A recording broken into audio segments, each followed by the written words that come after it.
মানিকগঞ্জ সদর উপজেলায় দুর্গাপূজার জন্য বরাদ্দকৃত চাল নিয়ে চালবাজির অভিযোগ উঠেছে। মন্দিরের নামে বরাদ্দ চাল বিক্রি করে দেওয়া হয়েছে কালোবাজারি সিন্ডিকেটের কাছে। প্রশাসন বলছে, সুনির্দিষ্ট অভিযোগ পেলে নেওয়া হবে ব্যবস্থা।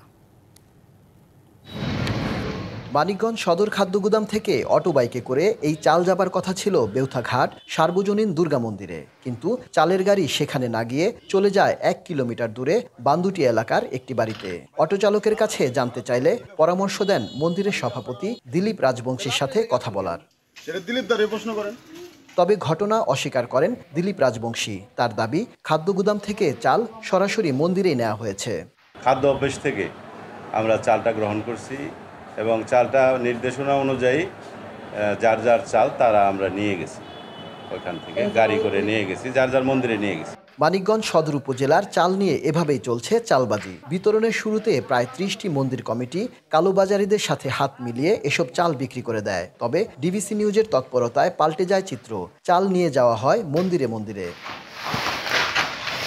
এই চাল চক্রের সাথে সদর উপজেলা বিএনপির ভারপ্রাপ্ত সভাপতি ফজলুল হক, বেউথাল লিটন, দাসুরার বাবুসহ বেশ কয়েকজন জড়িত থাকার অভিযোগ উঠেছে।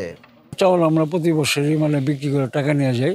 আমরা বিক্রি করছি লিটনের কাছে। মানিকগঞ্জ সদর থানা বিএনপির সভাপতি এই সানু আরে ৫,০০০ টাকা দিয়ে দাও, পূজা টুজা ঠিক মতো করবে। পরে আমার ৫,০০০ টাকা কাইটে ওই এই ১৩,০০০ টাকা দিছে, এই ১৮,০০০ টাকা।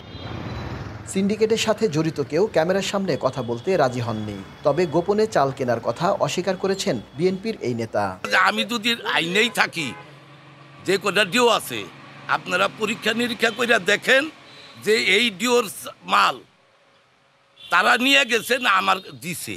এ বিষয়ে সুনির্দিষ্ট অভিযোগ পেলে কঠোর ব্যবস্থা নেয়ার কথা জানান উপজেলা নির্বাহী কর্মকর্তা। আমরা আমাদের জায়গা থেকে সর্বোচ্চ সতর্কতা এবং স্বচ্ছতা জবাবদিহিতা নিয়ে কাজ করার চেষ্টা করেছি।